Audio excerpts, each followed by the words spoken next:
is community-based chaplaincy alongside older people, which is part of the Bible Reading Fellowship's work in the community.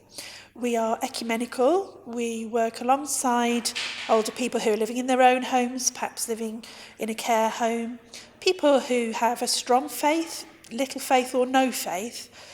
Regardless, we work alongside them, offering spiritual care through Anna Chaplains and Anna Friends. There were already a lot of people in the churches in Kent, Bromley and Bexley who have a heart for people with dementia, and there was a real desire to make a difference in their lives. So we were really knocking on an open door in the work that we introduced. It's been a really fantastic piece of work in that it really unites people. It brings people together from lots of different backgrounds, from lots of different church traditions indeed. Everybody's unified on this issue of dementia and the need to do something about it, to make a difference. One of the things about volunteering is the fact that and I don't think there's anything wrong with this one, gets a great deal of satisfaction from it. And oddly enough, enjoyment. When you're dealing with your difficulties associated with, for example, dementia. It's odd to say it's enjoyable, but it is. And it's the connection with people with dementia and their carers that is part of what one gets from that volunteering. I think a dementia-friendly church is one that's welcoming, that has a warmth about it, where people with dementia and their carers feel that they're accepted for the people that they are and for all that they have to offer. It's a church that's flexible, that's willing to adapt according to people's needs and to work really hard to ensure that they're still included in the life of the church and community. I've seen this with my own eyes many, many times, at least two handfuls of times. People who sit at home and only get the odd visit from their family, they go downhill a lot quicker. Whether they got Alzheimer's, whatever they go down quicker because they've got no connection, they don't talk. And that's what I can't say enough about them. The one I went to on Tuesday, there was 55 people. So there's 55 people you could talk to, and they encourage you. I go to something called the Gillingham Peer Group, which is run by the Alzheimer's Society, and that's 10 people with dementia sitting round a table with myself as a support volunteer and a member of staff from the Alzheimer's Society. Do you know, I come away from that 2 hours, feeling, I don't know, on a high almost, absolutely amazing.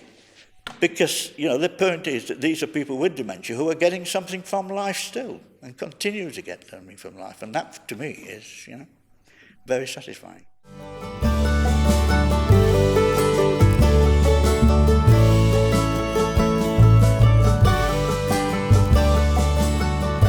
There are some really excellent ways of providing worship that is engaging and participatory. One that's part of the Bible Reading Fellowship, our partner organisation, is Messy Church, and that's been adapted for older people, and it's called Messy Vintage. So that's about using craft activities and very engaging ways of putting across Christian stories and themes that can appeal to people of all ages. We now have over 30 groups across the Diocese of Rochester, for instance. Some of them are dementia cafes, like the one here in Rochester Parish. Some of them are dementia-friendly worship services, singing groups and choirs, cinema screenings, walks, so lots of different things. As far as I'm concerned, the door is always open here and we're part of the community, and it's important that we bring the community in and we create an environment which members of the community who do not wish to worship with us, but use the buildings that we have. But Medway itself has got so much. We've got drumming on bongos, Tai Chi for disabled people. Doesn't have to be dementia.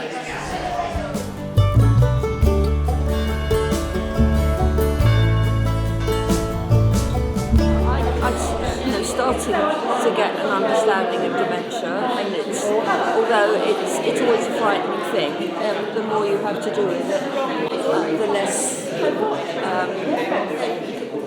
awkward you feel about it, because you can feel because you don't know how to cope with it.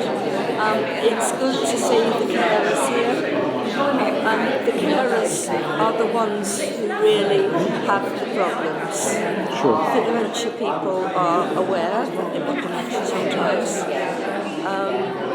and even so their awareness of having it, I think, tends to diminish, but carers have always got to be with it, and they need help, they need people to talk to, they need someone to sit down with them with a cup of tea and treat them as though they're just a normal person, and I think that's what we look to do.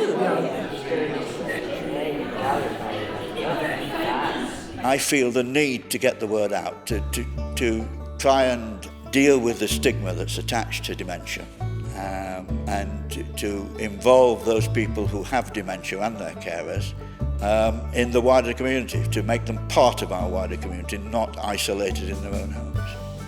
And people with dementia are still growing in their Christian faith, are still experiencing God in a new way, and we can learn and be deepened in our own faith by sharing that with them and by seeing the way in which they respond.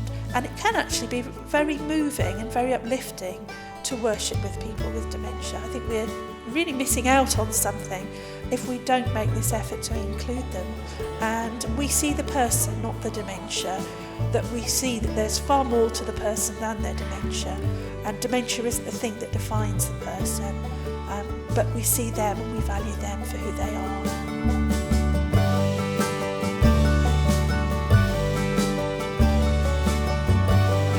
We can get the awareness out from these places, because people are not going to go knocking on their door, you see. So the more we can spread it around and they come to this, and this group will eventually become double, then they tell their friends, all come there. They might say stay away from Dudley because he'll bend your ears, but I'm encouraging, and these people can then speak to their daughters, your age, and sons your age, and then if anything comes in their families, they'll know a bit more to cope with. But that's what these cafes are about. It's brilliant that the church supports us.